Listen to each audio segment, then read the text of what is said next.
យើងតែងតែផ្ដោតទៅលើផលមានន័យថានៅពេលដែលយើងឃើញដើមឈើមួយដើមដែលគាត់មានផ្លែល្អយើងចេះឆ្ងល់ថាហេតុអីបានជាដើមឈើនឹងមានផ្លែល្អម៉េះ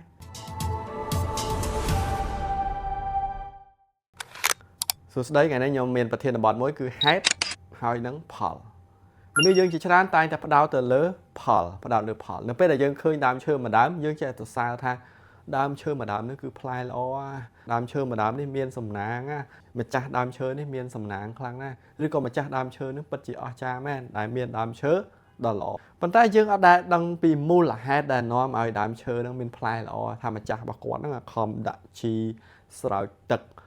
បណ្ណាប្រឹងប្រែងបណ្ណាដើម្បីឲ្យដើមឈើនឹងលូតលាស់មកទទួលបាននៅផ្លែល្អឬក៏ទទួលបានផលល្អ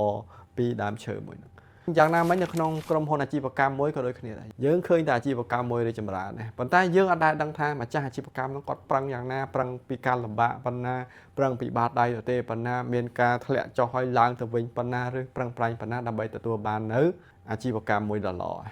ដូច្នេះស្អីក៏ដោយក៏វាមានហេតុរបស់វាដែរបាទណាពាក្យថាហេតុបានន័យថាស្អីដែលនាំឲ្យកើតចេញជាផលសកម្មភាពដែលនាំឲ្យកើតចេញជាផលយើងអត់ផ្ដោតទៅលើផលប៉ុន្តែសកម្មភាពដែលនាំឲ្យកើតជាផលហ្នឹងឯងខ្ញុំឧទាហរណ៍អ្នកខ្លះគាត់ចង់បានលុយច្រើនចង់បានទ្រព្យសម្បត្តិច្រើនប៉ុន្តែគាត់អត់ប្រឹងរកហើយគាត់គិតថាទ្រព្យសម្បត្តិហ្នឹងអាចមកដោយឯងតែប៉ុន្តែនៅក្នុងនាមខ្ញុំជាអ្នក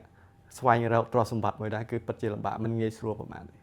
ត្រូវតែប្រឹងប្រែងខ្លាំងមែនទែនដើម្បីទទួលបាននៅទ្រព្យសម្បត្តិប្រឹងរកបានទទួលបានសម្រាប់អ្នកធ្វើការវិញតើតែប្រឹងប្រែងធ្វើការឲ្យបានល្អបានឡើងប្រាក់ខែឡើងតំណែងអត់អាចអត់ប្រឹងប្រែងធ្វើការឬក៏លទ្ធផលការងារអត់បានល្អផងស្រាប់តែបានឡើងប្រាក់ខែឡើងតំណែងវាអត់អាចទៅរួចដូច្នេះតើមានហេតុបានមានផលសកម្មភាពដែលនាំឲ្យចេញផលហើយសម្រាប់អ្នករៀនប៉ាកែមកវាគាត់ខំរៀនដែរចង់ចេះតើតែប្រឹងរៀនចង់ចេះតើតែប្រឹងរៀនបានវាចេញផលទៅតាមហ្នឹងអញ្ចឹងចាប់ពីពេលនេះទៅបងប្អូនឈប់ផ្ដោតទៅលើផលចង់បានផលហ្នឹងត្រូវរកហេតុឲ្យឃើញថានាំឲ្យចេញផលហើយយើងផ្ដោតទៅលើហេតុខំរៀនដើម្បីរៀនប៉ាកែ